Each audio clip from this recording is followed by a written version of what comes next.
사랑하는 성도 여러분, 오늘은 노아의 이야기를 함께 하려고 합니다. 우리가 노아라고 하는 인물의 이야기를 들으면 가장 먼저 떠오르는 것은 노아의 홍수 사건, 하나님께서 물로 세상을 심판한 그런 사건을 떠올리게 됩니다. 맞는 표현이지만 사실 그 이전에 하나님께서 바라보시는 시선이 하나 있었다는 것이죠. 심판하기 전에 구원하기 위해서 한 사람을 바라보시고 구원자로 불러 주시는 모습을 보게 된다는 것입니다. 바로 노아라고 하는 사람을 통해 하나님은 세상을 멸하기 전에 구원하기 원하시는 그 이야기가 노아의 이야기라고 말할 수 있습니다. 오늘 우리가 함께 읽은 창세기 6장의 말씀을 처음부터 끝까지 쭉 보시다 보면 이 성경에서 가장 어두운 장면이 등장하게 됩니다. 세상은 죄가 관영하게 되고 사람들의 생각은 악하고 부패하였다. 심지어는 하나님이 인간 지음을 한탄스럽게 여기는 안타까운 모습이 보이게 되는 것이죠. 죄가 관영하자 하나님은 공의의 하나님이시기 때문에 심판하기로 선언하는 내용이 등장하고 있다는 것입니다. 그러나 동시에 사랑의 하나님은 앞서 말씀드린 것처럼 심판 이전에 구원을 위해서 애쓰는 모습을 먼저 우리에게 보여주고 있다는 것입니다. 오늘 함께 읽었던 창세기 6장 8절의 말씀인데요. 같이 한번 읽겠습니다. 그러나 노아는 여호와께 은혜를 입었더라. 첫 번째 시작하는 단어가 무엇입니까? 그러나라고 하는 것이죠. 단순한 접속사가 아니라 복음이 시작되는구나. 동시에 그러나 하나님의 시선이 이동하는구나. 하나님의 시선이 이동하며 우리에게 구원을 준비하시는구나 엿보게 된다는 것입니다. 세상은 하나님을 떠나고 세상의 공의는 사라져서 하나님께서 심판하셔야 했지만 하나님께서는 여전히 구원의 손길을 준비하고 있다는 것입니다. 그래서 함께 읽었던 창세기 6장 8절의 말씀을 그 히브리어 직역을 해보면 노아는 여호와의 눈에서 은혜를 발견하였다. 이 노아는 여호와의 눈에서 무엇을 발견하였다고요? 은혜를 발견하였다.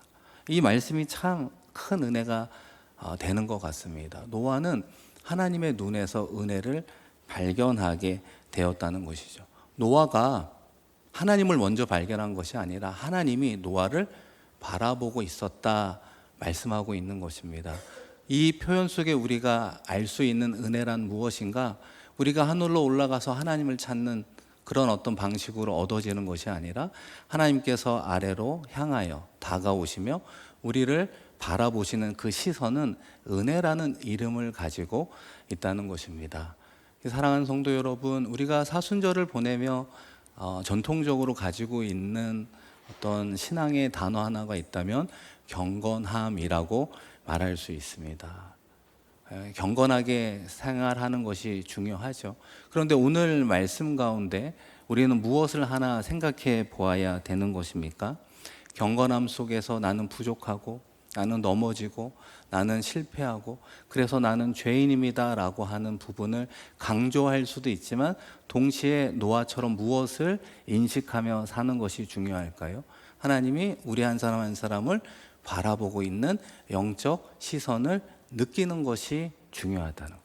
나를 바라보시는 영적 시선의 이름은 은혜라고 하는 것이죠. 은혜의 눈길로 우리를 바라보시는 그분과의 만남이 이루어질 때 우리의 삶의 변화가 이루어지게 된다는 것입니다. 그런 의미에서 여러분 저의 말을 한번 따라해 보시겠습니까? 하나님은 나를 바라보고 계십니다. 어떤 시선으로 바라보신다고요? 은혜의 시선으로 나를 바라보고 있다는 것입니다. 나는 사랑받는 존재야. 나는 하나님의 은혜로 충만한 존재야. 나는 하나님의 은혜 없이는 살아갈 수 없는 존재야. 라는 신앙의 정체성이 우리의 마음에 생기고 심령에 새겨질 때 변화가 이루어진다는 거예요. 그 변화를 이룬 사람이 누구라고요? 오늘 말씀의 주인공 노아라고 말할 수 있다는 겁니다. 노아도 그런 하나님의 은혜의 시선을 느끼고 그것이 쌓이고 지속되면서 그의 삶의 변화가 이루어졌다는 것입니다. 노아의 인생이 얼마나 긴 인생이겠습니까? 그 노아의 인물을 종단 연구로 다 추적할 수는 없지만 성경은 요약하여 그의 신앙이 점차 어떻게 변화되었는가를 우리에게 보여주고 있다는 것입니다. 오늘 함께 읽었던 창세기 6장 9절 후반부 말씀인데요. 같이 한번 읽겠습니다. 노아는 의인이요 완전한 자라 그는 하나님과 동행하였으며. 아멘. 노아가 어떤 신앙적 인물인지를 보여주는 아주 중요한 구절입니다. 노아의 신앙이 점진적으로 성장했다 말씀을 드렸는데요. 이 노아는 어떤 신앙적 인물이라고 이야기하는가? 이 첫 번째는 의인이라고 이야기하는 것이죠. 이 의인이라고 하는 말의 의미는 하나님과의 관계가 회복된 사람을 이야기하는 것입니다. 의인이 어떤 사람이라고요? 하나님과 우리와의 관계가 회복된 사람이라고 하는 거예요.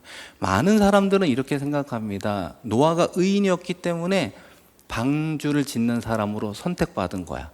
이렇게 생각을 하는 경향이 있어요.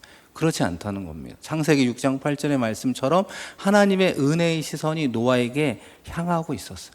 그리고 그것을 마음을 열고 받아들이면서 하나님과의 관계가 회복되니까 성경은 노아를 의인이라고 이야기한다는 것입니다. 그래서 의인이라고 하는 히브리어는 이 짜디크라고 하는 표현을 쓰는데요. 하나님께 받아들여진 상태, 하나님의 언약의 관계 안에 들어간 사람이라고 말하는 것입니다. 그래서 이 부분을 명확하게 히브리서 기자는 어떻게 표현하는가? 히브리서 11장 7절에 보시면 믿음을 따르는 의의 상속자가 되었다. 우리는 믿음의 조상하면 누가 생각이 납니까? 어려운 질문이었군요. 믿음의 조상이 누구죠? 아브라함을 생각한단 말이에요. 믿음은 아브라함으로부터 시작이 된 거지. 그러나 성경은 우리에게 무엇을 이야기합니까? 믿음의 원형은 노아로부터 시작이 됐다는 거예요. 하나님과의 관계가 회복되자 하나님은 그를 믿음의 사람으로 이야기하는 것이죠. 그래서 그를 통해 의의 상속자가 되어 아브라함을 비롯한 믿음의 후손들에게 흘러가게 되었다는 것입니다. 그 다음 노아가 시간이 흘러서 어떤 신앙인으로 점차 성장하게 되는가? 두 번째는 완전한 자라고 표현합니다.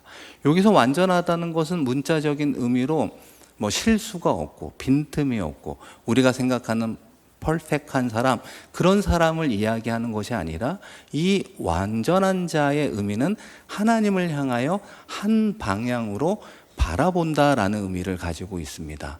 왜 창세기 6장의 사람들이 죄악이 관영한 인생을 살아가게 되었을까요? 하나님 없는 삶을 살아가다 보니 여러 갈래의 삶의 방향을 선택하게 되었다는 것입니다. 질서가 아니라 무질서로, 생명이 아니라 사람을 죽이고 해를 끼치는 방향으로 흘러가게 되었다는 것이죠. 그런데 노아는 왜 완전한 자라고 이야기하는가? 하나님을 향한 방향을 가지고 있었다는 것이죠. 하나님을 바라보되 지속적으로 바라보는 자가 되었다라고 이야기합니다. 그래서 여러분 베드로전서 3장 21절에 보면 하나님을 향한 선한 양심의 간군이라.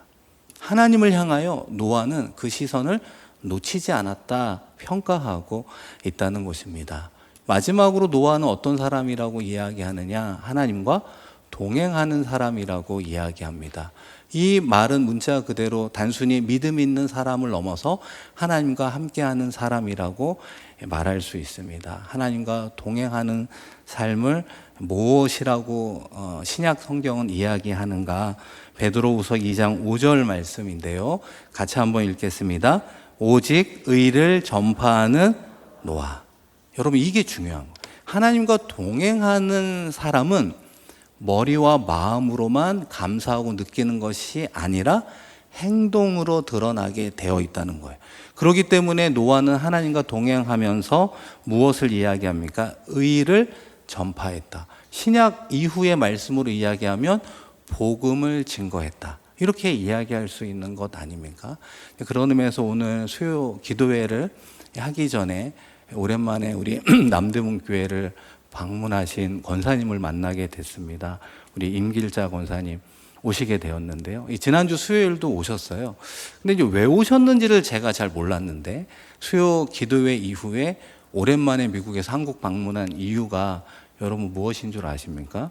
이 사랑하는 조카들에게 복음을 증거하기 위해서 한국에 오셨다는 거예요. 이 타이밍에 뭘 해야 될까요? 박수를 한번 하도록 하겠습니다.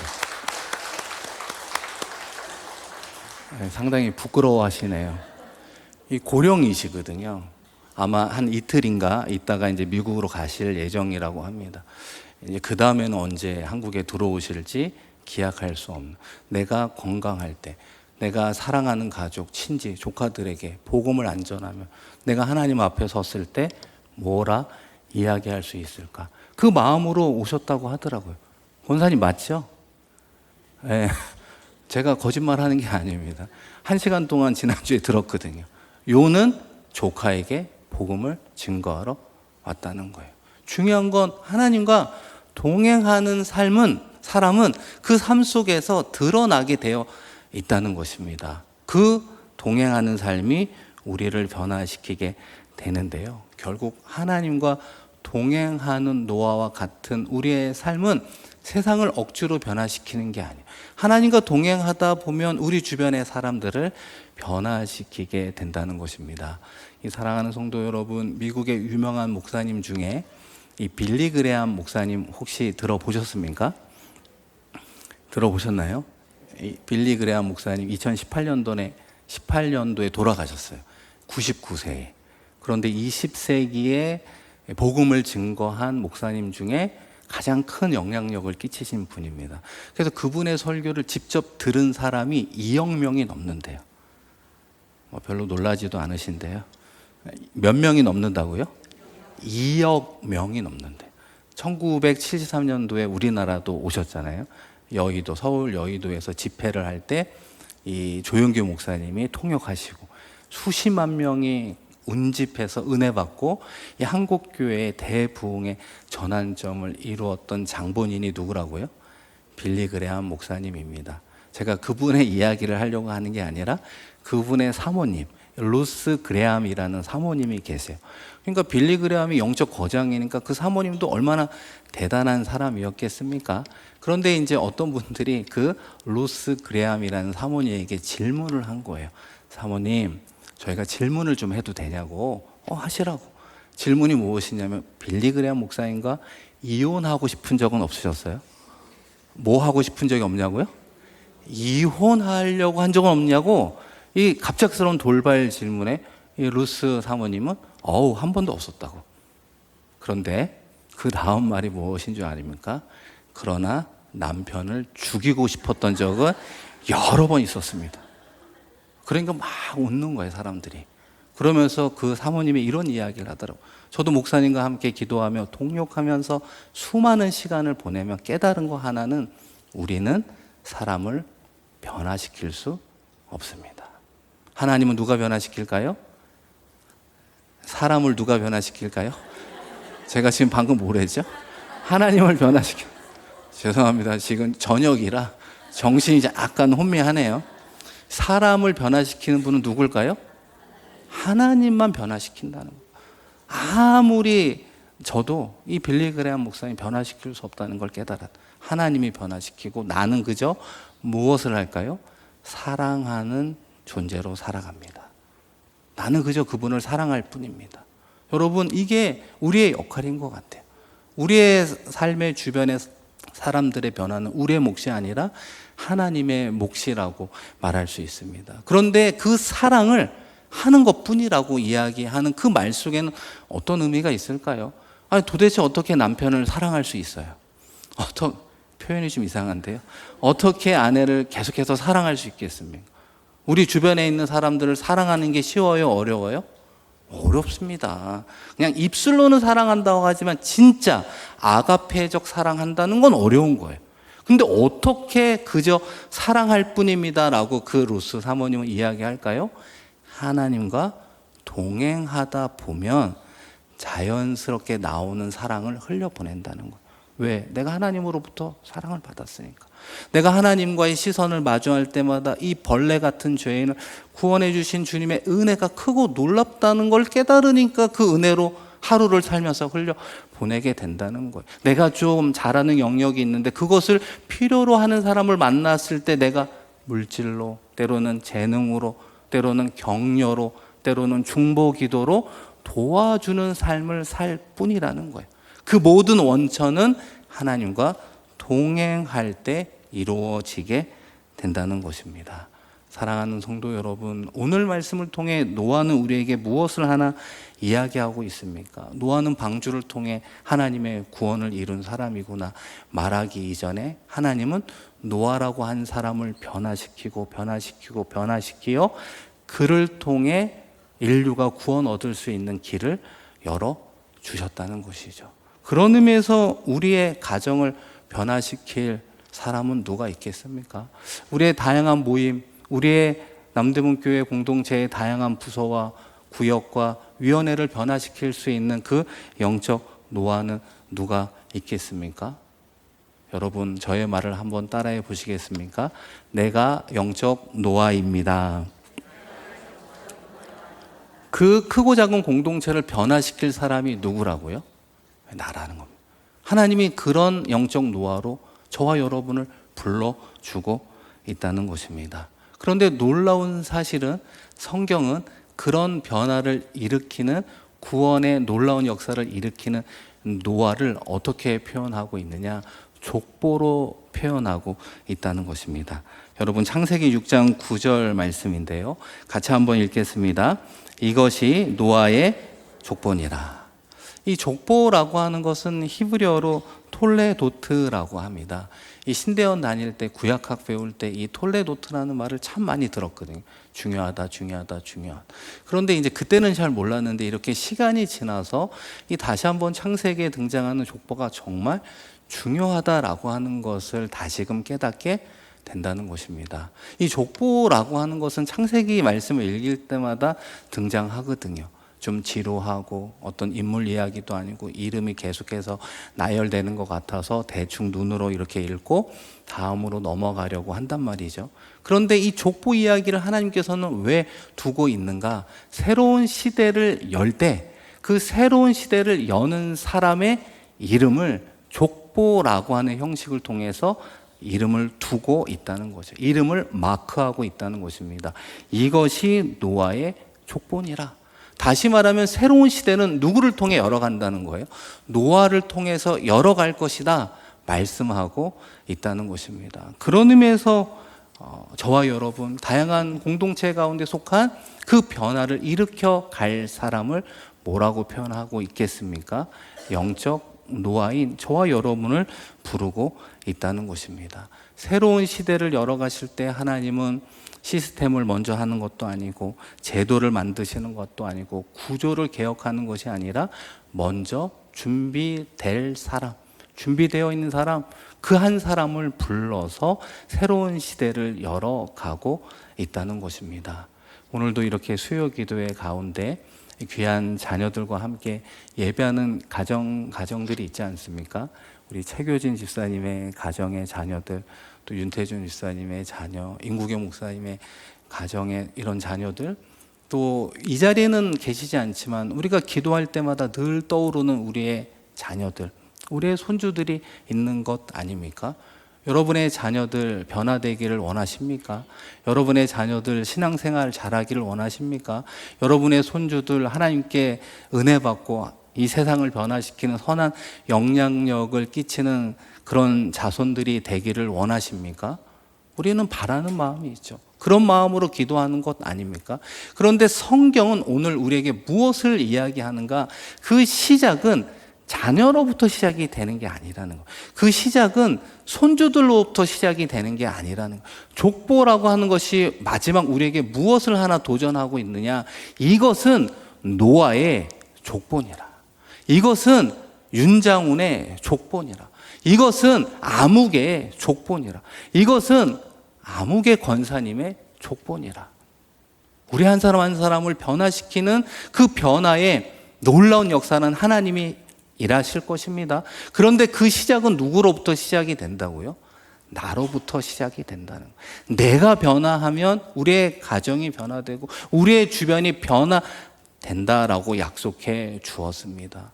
저는 구약에 쓰여진 이런 족보, 이것이 노아의 족보니라 라고 하는 그 말씀 가운데 제가 뒤에서 마지막 찬양을 들으면서 이 십자가의 찬양을 들으면서 그런 말씀이 하나 생각이 났습니다. 이 갈라디아서 6장에 보면 사도 바울이 이런 말씀으로 마무리하고 있습니다. 이후로는 누구든지 나를 괴롭게 하지 말라. 내가 내 몸에 예수의 흔적을 지니고 있노라. 내가 내 몸에 예수의 무엇을 지니고 있다고요? 흔적을 지니고 있노라. 이 스티그마를 지니고 있노라. 이 스티그마라고 하는 것은 보인다는 거예요. 내가 예수의 사람, 내가 하나님의 자녀, 내가 하나님의 나라의 일꾼으로 사느냐 마느냐, 그것보다 그 이전에 우리 주님께서 저와 여러분에게 구하는 것은 우리 안에 예수의 흔적이 있느냐, 우리 안에 하나님의 은혜의 상징적 표시가 있느냐, 그거는 보여지게 되어 있다는 거예요. 그건 느끼게 되어 있다는 거예요. 그건 주변 사람들이 알 수가 없다는 거예요. 알 수 없는 것이 아니라 다 보이게 되어 있다는 것이, 그것이 내 안에 있느냐. 예수의 흔적이 있는 사람, 노아의 족보라고 일컬음을 받는 사람, 어떻게 자녀가 변화되지 않겠습니까? 어떻게 손주들이 변화되지 않겠습니까? 어떻게 구역이 변화되지 않겠습니까? 어떻게 부서가 변화되지 않겠습니까? 그 시작은 나로부터 시작이 된다는 거예요. 윤장훈의 족보니라. 내 안에 예수의 흔적이 있느냐. 우리는 그것에 집중하고 나아간다면 하나님은 반드시 나를 통해 우리가 속한 다양한 모임과 공동체를 변화시켜 가실 것입니다. 사랑하는 성도 여러분, 그 시작이 무엇이라고요? 나를 향한 하나님의 눈에 있는 은혜를 발견하는 것으로부터 시작되더라. 지금도 보이지 않는 하나님의 시선 가운데 우리를 향한 은혜의 시선이 있대. 우리가 느낄 수 없을 정도로 강렬하게 우리를 사랑해 주시는 사랑의 손길이 있대. 우리는 몰랐지만 우리를 일으켜 주시는 주님의 도움의 손길이 있었대요. 그것을 깨닫고 감사히 여기고 주님과 함께 동행하며 나아간다면 하나님은 반드시 우리 주변을 변화시켜 가실 것입니다. 바라기는 오늘이 나의 족보니라. 예수의 흔적을 가진 삶의 새로운 시작이 되어 갔으면 좋겠습니다. 이번 한 주 주님과 동행하며 승리하는 저와 여러분 되기를 주님의 이름으로 간절히 축원드립니다.